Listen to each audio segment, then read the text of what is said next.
Why all eyes are on the U.S. Senate today, a zombie amendment that could be back from the dead, and is New Jersey our new favorite state? Forget about it.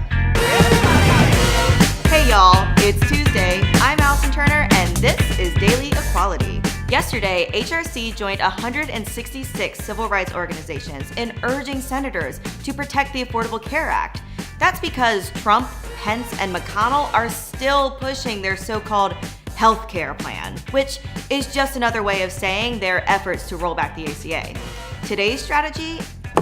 The Senate will come to order. A vote in the U.S. Senate on whether to take up debate over the ACA repeal bill that passed in the House.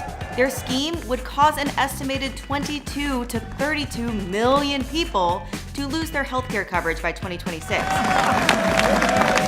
That would cause real harm to countless LGBTQ Americans. In the face of this continuing onslaught, today alone, more than 29,000 HRC supporters have made calls to their senators. All right, y'all, it is Texas time. Today in the Lone Star State, some radical members of the Texas Senate are likely to advance the very anti-LGBTQ SB 3, which was introduced by Senator Lois Colhurst with support from Lieutenant Governor Dan Patrick. SB 3 mandates HB 2 style discrimination in any multiple occupancy restroom or locker room in any property owned by a city, county, school district, or other political subdivision. Additionally, it would overturn LGBTQ inclusive non-discrimination ordinances protecting millions of people across Texas. So, hey, Lone Star Staters, you should text TX Senate to 30644 to be connected to your state senator. Could a spooky anti-trans zombie amendment return from the dead?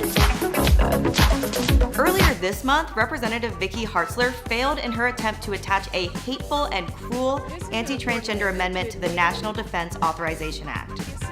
The amendment, which Defense Secretary James Mathis rightfully opposes, would have prevented military service members and their families from accessing critical transition-related healthcare. However, The Hill reports that anti-equality extremists, including the Family Research Council, Heritage Action, and Alliance Defending Freedom, are trying to revive it. It seems like they may be having a hard time letting things go.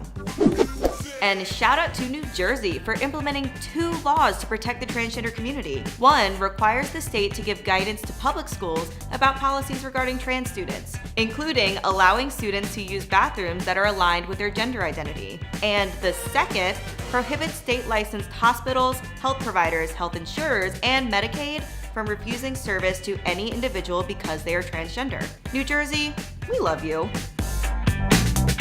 In a powerful new video, transgender people from the South shared their stories with BuzzFeed and Transilient. I'm trans, but I'm not a man in a dress.